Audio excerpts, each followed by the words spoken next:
Hey guys, it's Nick. It's Monday and it is freezing in New York City. It's about 30 degrees and I want to do a story about real estate in New York City. Now, I don't know if people know what jingle mail is, but it was a common term back during the housing bubble around 2009, 2010.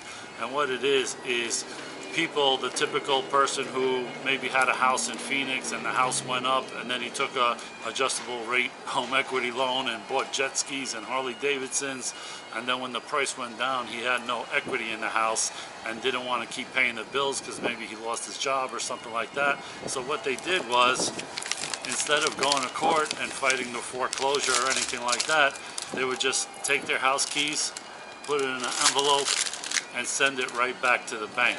So that's what they call jingle mail, because the mail would jingle with the keys. So that was for your typical small family with a small house. What about companies that are $150 billion market cap companies? Do they do jingle mail? Well, they do. And if you look at this building behind me here, this is a building that's involved in jingle mail, and Blackstone is the company that sent their keys back in the mail to the lender who lent them the money to buy this building. So let's go take a look at this building and talk about the details of this whole jingle mail with Blackstone. So guys, this is the building here that Blackstone sent the keys back to the lender. This is 1740 Broadway. It's on Broadway between 55th and 56th Street, and it is 26 stories tall and has about 630,000 square feet, and it was built in 1950.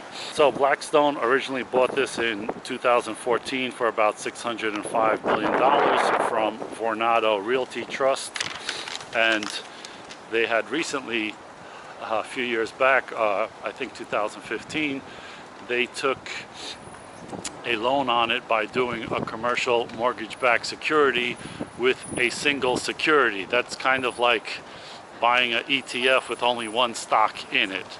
So the whole CMBS was with this building in it, and Deutsche Bank lent them about $308 million or so to buy this building. And so what happened was, for one, just to let you know about Blackstone, if you don't know, a lot of people confuse them with BlackRock. Blackstone is a big investment company. They, I believe, are one of the largest, if not the largest, owner of single-family homes in the U.S., I think. But they are a $148 billion market cap company, and their symbol is BX, and their CEO, Schwarzman, made about $1 billion in 2021. Now, about 940 million of that was from the dividends in the stock that he owns of Blackstone, and the other 160 million or so was his compensation. And so why is Blackstone moving away from this building? Is real estate really bad in New York that they don't want to be a part of it, or is it just this building itself and the age and the location and problems with that, and not per se COVID? So what they're saying is they started having problems before COVID in 2019, and the biggest tenants in this building are, or were, L Brands. L Brands, you know, from Victoria's Secrets and those kinds of products, and they had about 70% of the square footage in this building, about 400,000 square feet. And then there was a pretty big law firm as well, Davis and Gilbert, and they also moved out. So there is a whole lot of empty space in this building, and what Blackstone realized is that it's an older building.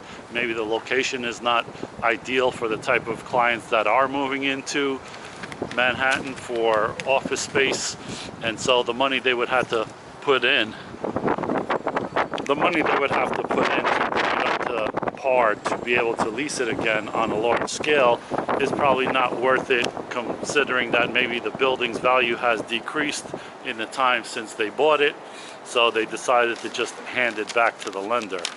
Although this building is only like 2 blocks from Carnegie Hall on 57th Street, it may not be a good location, especially the age of this building considered. It doesn't mean BlackRock is getting out of office space in New York City. Matter of fact, the office space category for BlackRock is less than 20% of their global real estate portfolio, and their New York City office portfolio is less than 1% of their global portfolio. So it is a small piece, but even so, they are not getting out of New York City real estate, but they are putting money elsewhere. Matter of fact, they recently bought a 49% stake in One Manhattan West from Brookfield and also the Qatar Investment Authority, and that is in a 67-story office building with total worth of about $2.85 billion. So although they're still investing in New York office space, a lot of their money is going to places in the South into residential real estate.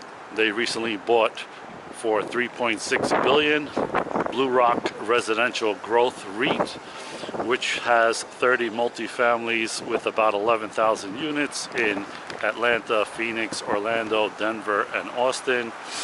They bought WPT Industrial REIT for $3.2 billion, and they bought QTS REIT, which is a data center, for $10 billion, and they also bought Preferred Apartments Community for $5.8 billion, which has about 12,000 units in Atlanta, Orlando, Tampa, Jacksonville, Charlotte, and Nashville. So just because they're sending back the keys to the lender and cutting their losses on this building does not mean that they're getting out of New York City office space totally. It's kind of like if you own 10 stocks and one of them is not doing good and you want to put more money in one of the other stocks, you sell the weaker stock so that you have money to free up to do other projects. And even though Blackstone has a lot of money, they don't have unlimited money, and so there's always a better project where they can put their money to work. And the thing about Steven Schwarzman making $1 billion, why can't he just, pay the loan off in one shot and it's not even his whole year's pay? It doesn't work like that. For one, the stock that he made the $940 million in dividends, that's his personal stock. No CEO puts in their personal money to commingle it with the business. So even though he has a lot of money, it doesn't mean that they're going to do stupid things with their money. And this is one of the cases. You don't want to throw good money after bad. And so they figured they just take the loss now and do other things. I hope you like this video, guys, and I'll see you in the next one. Thanks for watching.